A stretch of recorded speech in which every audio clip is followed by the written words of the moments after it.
Welcome back, guys. Wow, what a difference a day can make. Let me tell you. Today was interesting. Today allowed me to undo almost 3 years of alterations to my Zero.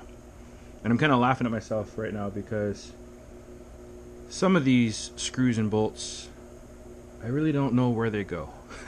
Okay, so these here are for the tank. I know that.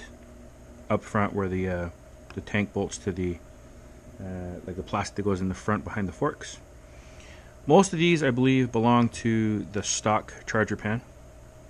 These two, I have no idea. I really don't. Couldn't tell you. Neither can I tell you about where these belong. I have no idea where these came from. So that's pretty funny. Right here, broken D-ring, right? So this is supposed to be in here. This goes just in front of the tank. This is where you can like lock the storage bag or the helmet. But mine broke quite a long time ago, pretty early in. So kind of disappointing because, I mean, you know, you like to have components that are reliable on your motorcycle, but also more importantly, if this just broke, like it just broke, I didn't even like it just broke.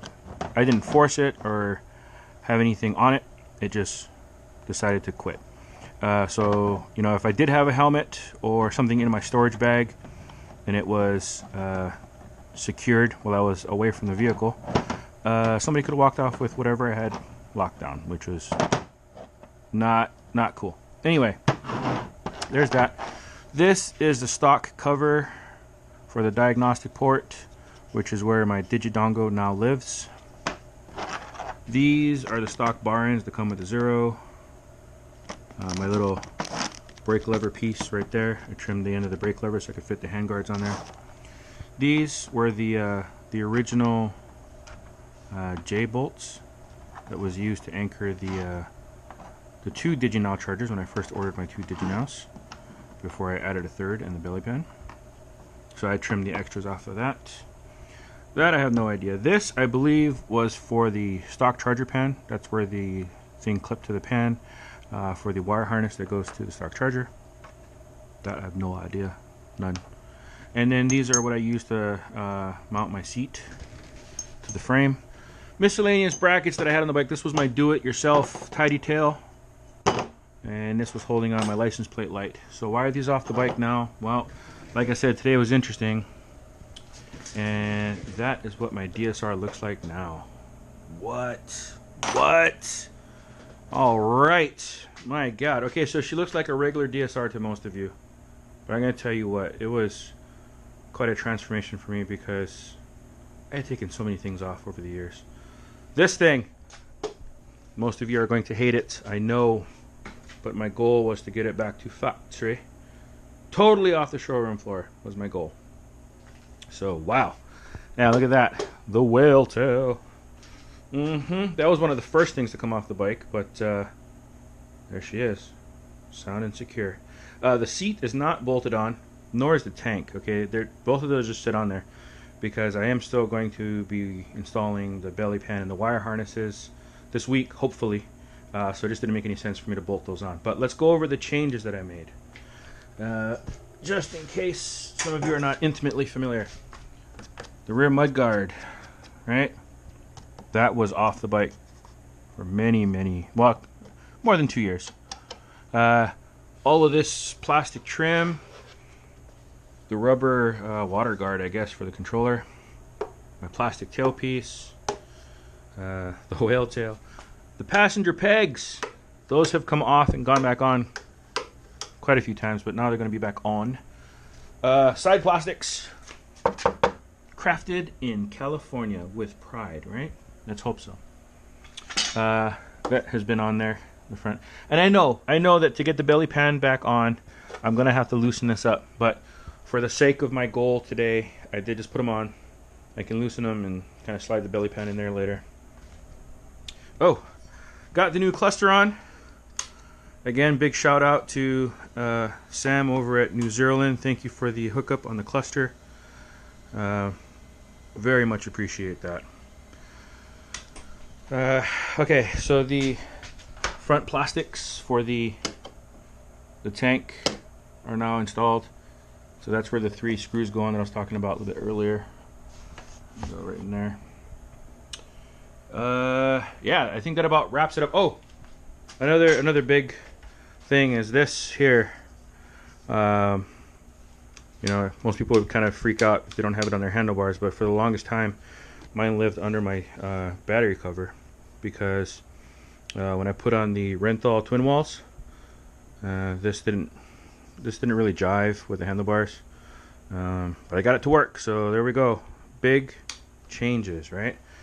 And like I said, she looks pretty much like a factory DSR now. So I know that it's not necessarily anything groundbreaking or game changing, but for me it was, again, quite a transformation. Even my I don't know, like the tail light, putting that back in and fighting with the screws and everything was super frustrating. And I was like, this is why I took everything off in the first place. But I stuck with it. Fought the good fight, and I'm happy with it. I mean, again, it's not necessarily my MO, but she looks good. I won't deny it. She looks like a real motorcycle again. Kind of excited about that. Not going to lie. And then once I get the belly pan on there, it's gonna look clean still. And I don't know what I'm gonna do with the J ports, right? Because here are the J ports. Let's use this one because it's got short wires. Yeah. All right. So J port. What are we going to do with the J port? I guess. I don't know. I mean, it's kind of an option. I don't really like it. But I suppose in a pinch we could try to mount it on the tail somewhere. I know that in some cases people try to mount them in here. Sorry about the angle. It's really hard for me to do everything with 2 hands. You know, they mount them in here and then kind of squish the storage back in there, but I don't know if I'm too hot on that idea. One silly stupid idea I had is trying to mount them out here, but I mean that requires cutting into the plastics, and again, I'm not super keen on that. Let's get a frontal view of that. Let's see if we can kind of imagine what should be looking like. This would be something like that. No, that wouldn't work because we're not clear the forks. So that's not an option. But there is 2 bolt holes there. I don't know if you can see that. Could try to fabricate a bracket and put them out here, but that's, yeah, I don't know. We're not going to think about it on camera because then it's just going to get all crazy. But the short answer is I don't know where they're going to go. Part of the reason why I haven't mounted the tank, but it's primarily because of the wire harnesses, right? So there you go. There's the update. Kind of a substantial one. So I guess that makes up for me not uploading yesterday. Yesterday was a long day. I didn't get around to messing with the bike. So I forgave myself. Hopefully you can forgive me too. But yeah, there we go. Status updates. So thank you guys for watching. If you have any suggestions for the J ports, feel free. Or this is the big one. If you guys know where this goes, tell me. I'd really like to know.